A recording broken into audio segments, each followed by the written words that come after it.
Jadi saya niru ilmunya Abu Nawas. Abu Nawas sudah bisa pidato. Nggak bisa pidato, suatu saat dipaksa pidato sama khalifah itu. Hei para hadirin, kamu pinter apa goblok? Lah mereka pinter, mau ngandani wong pinter, terus pinter kok ngandani gitu. Akhirnya hadirin itu kan karena seneng sama Abu Nawas itu seneng.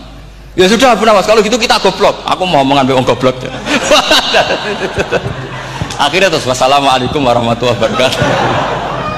Jadi itu Abu Nawas juga bisa pidato, tapi dia tahu saja caranya menyelesaikan masalah. Jadi itu Abu Nawas. Jadi ya orangnya kacau tapi cerdas itu, makanya jadi guyonan.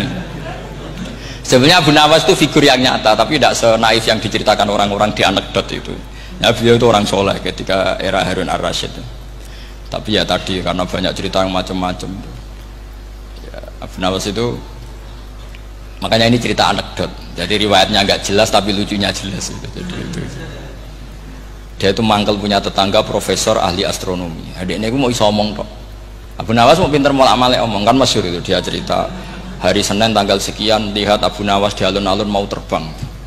Orang lihat semua itu Abu Nawas itu ya sudah di podium ya hanya gitu-gitu. Kok nggak mau terbang-terbang? Ya mau itu ya tidak. Wassalamualaikum warahmatullahi wabarakatuh. Yang bilang Abu Nawas terbang siapa? Abu Nawas mau terbang. Yang namanya mau itu ya tidak.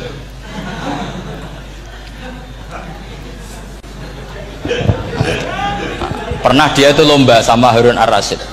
Siapa paling banyak pengunjung rumahnya di alun-alun. Harun ar-Rasyid bikin khemah, dia bikin khemah. Tentu cerita ini bohong, yakini ini bohong. Memangnya ini bohong tenang.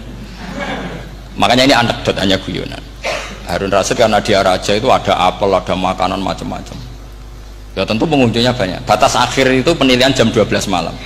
Abu Nawas tenang, satu pun nggak ada pengunjung, nggak ada makanan, nggak ada apa. Pas jam 12 rumahnya dia, kemahnya dibakar. Orang ke dia semua. Dit menang dia karena jumlahnya. Bahkan Harun ar-Rasyid itu datang ke kemahnya dia. Karena lombanya kan pengumpulan massa terbanyak tit jam 12. Harun ar-Rasyid pikirannya santri ya sugoi jajan mesti teko itu pikirannya gitu. Abu Nawas pikirannya beda, jenenge ana kebakaran pasti datang. Wis dihitung biaya khemah sama hadiahnya banyak hadiahnya. Yang ahli falak ini punya ilmu yang rasional, yang pinter sekali. Dia ilmuwan bahwa bumi itu bulat-bulat. Nah, saya lagi tren meyakini bumi flat nih, ya kacau nih. Gara-gara penjelasan sing sepihak. Ini gua nganggur. Lah wong ilmuwan kok sentimennya perkara wedi duit. Enggak boleh ilmuwan menyebut sentimen apa? Uang. Akhir bumi itu bulat-bulat. Jadi kalau Anda jalan ke timur terus nanti ke titik yang sama. Abu Nawas salah paham karena dia memang enggak ahli sains gitu. Suatu saat si profesor ini kemalingan, malingnya melayu ngetan. Terus minta tolong sama Abu Nawas, kejarlah maling itu. Kemana? Ke timur. Dia ngejar ke barat. Ditanya sama profesor, saya udah bilang larinya maling itu ke timur, kalau kejar ke barat nanti ketemu di titik yang sama. Akhirnya profesornya ngerti, oh ngenyek tuh. Jadi, nah khawatir saya nanti kalau santri-santri tidak pinter ilmu, terus pilihannya ilmu kayak Abu Nawas, jalan pintas tadi. Karena belajar falak jelimet, belajar faraid apa? Jelimet, ada aul, ada roh, terus semua ada masalah yang ruwet-ruwet terus. Akhirnya mau olah bicara. Nah, ini musibah inna lillahi wa inna ilaihi raji'un. Itu tidak boleh. Quran tidak mengajarkan itu. Quran tetap mengajarkan ilmu meskipun ada nilai seninya. Ya tadi nilai seni tadi misalnya Allah mencontohkan daraba wa masalah rajulan fihi syuraka. Terus kedua uniknya Quran itu begini. Setelah dipikir itu nyata-nyata lebih detail. Misalnya begini. Ketika Allah mencontohkan ba'udah itu nyamuk. Itu orang-orang kafir itu bilang gini, "Ya Muhammad, Tuhan Anda kehilangan stok ilmiah." Sehingga contoh itu enggak yang dahsyat tapi sekedar nyamuk. Wong nyamuk kok digawe contoh. Ya contoh itu dinosaurus, tak jerapah, tak apalah yang keren itu. Mosok contoh apa? Nyamuk. Terus Allah menjelaskan innallaha la yastahi ayyadriban apa? Matsalam ma. Contoh apa saja?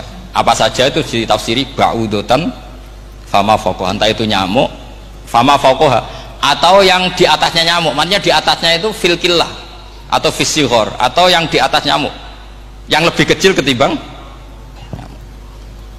Sekarang saya contohkan kata Rasulullah, contoh yang kecil saja, nggak usah bikin nyawa, nggak usah, itu terlalu mustahil.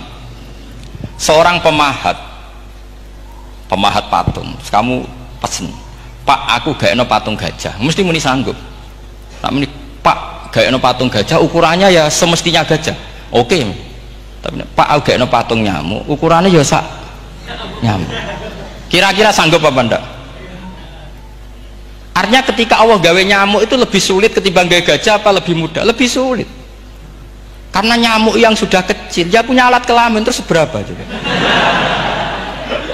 Alat kelaminnya juga tetap harus ada lubangnya, terus seberapa? Temen saya malah ada yang cangkem elek bilang gini, lalu ya punya kuman, kumannya seberapa? Nah ini pentingnya ngaji akal. Kamu jangan hanya bilang, wow dinosaurus, jerapah, seru nyamuk. Nah karena orang sudah ada itibar dengan nyamuk, didatangkanlah nyamuk banyak. Sebenarnya nyamuk banyak itu mergo mangkel, gak diperhatikan itu. Makanya terus. Nah ini saya tahadus binemat, istri saya itu sering protes. Istri saya kalau manggil saya Gus karena orang Jawa Timur, itu sama-sama jagongan itu, saya itu tidak pati sering digigit nyamuk, ya digigit tidak sesering sampean, itu jelas. Terus saya tanya, Gus punya doa apa, kenapa tidak pati begitu digigit nyamuk? Saya bilang, karena saya sudah tahu hikmahnya nyamuk, jadi harusnya dia sudah tidak nyerang saya, kata saya gitu. Makanya ini ijazah, agak mandi salah sampean gitu. Karena tadi logika yang terbangun gitu, kalau Allah bikin gajah, melubangi belalai gajah itu masih masuk akal, bahkan saat kita bikin patung masih bisa. Tapi kata tadi nyamuk itu sudah kecil, harus punya usus, harus punya alat kelamin, harus punya telur, telurnya juga detail lagi.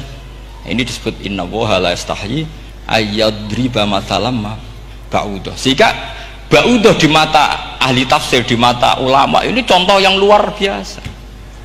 Tapi di mata orang-orang yang nggak seneng mikir, kok terima nyamuk itu. Makanya saya minta kangkang di sini bisa makan itu harus syukur. Makan itu luar biasa. Saya itu sering nyontohkan di Jogja. Saya punya teman sakit, kalau nggak ada obat dari Belanda itu mati. Kalau ini nggak dapat obat bagus dari Belanda atau dari Jerman itu meninggal. Berapa bulan lagi matinya? 3 bulan. Kalau nggak sampai dapat obat mati 3 bulan. Oh masih mandi obat yang di Jogja, apa itu makan atau minum? Kalau orang tidak minum tidak sampai 3 bulan sudah mati. Boy orang itu mikir seperti itu.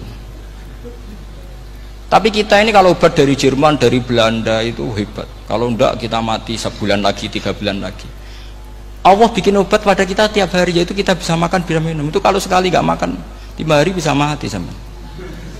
Tapi kita kan ngakan tuh hal yang biasa, nak duit iso utang terus yang kebiasa.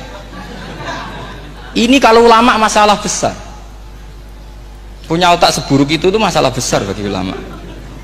Sehingga Allah tidak malu ketika ngendikan kulu wasrobu, tidak malu karena makan ini urgen, sangat penting.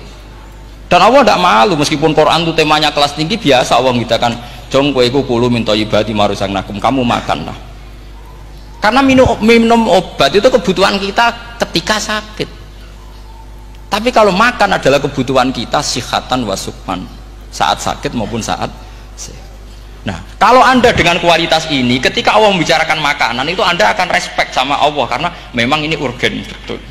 Tapi kalau Anda cara berpikir gini, hanya cari goro ibal ilmu yang aneh, yang seru, kamu baca ayat itu akan menjadi biasa-biasa saja. Dan itu masalah bagi mahabbah Anda pada Al-Quranul Karim. Ya saya kira demikian. Terus mengke saya pikir tidak etis kan ini Jumat nanti. Sing biasa itikaf nanti terganggu. Nanti saya ada problem.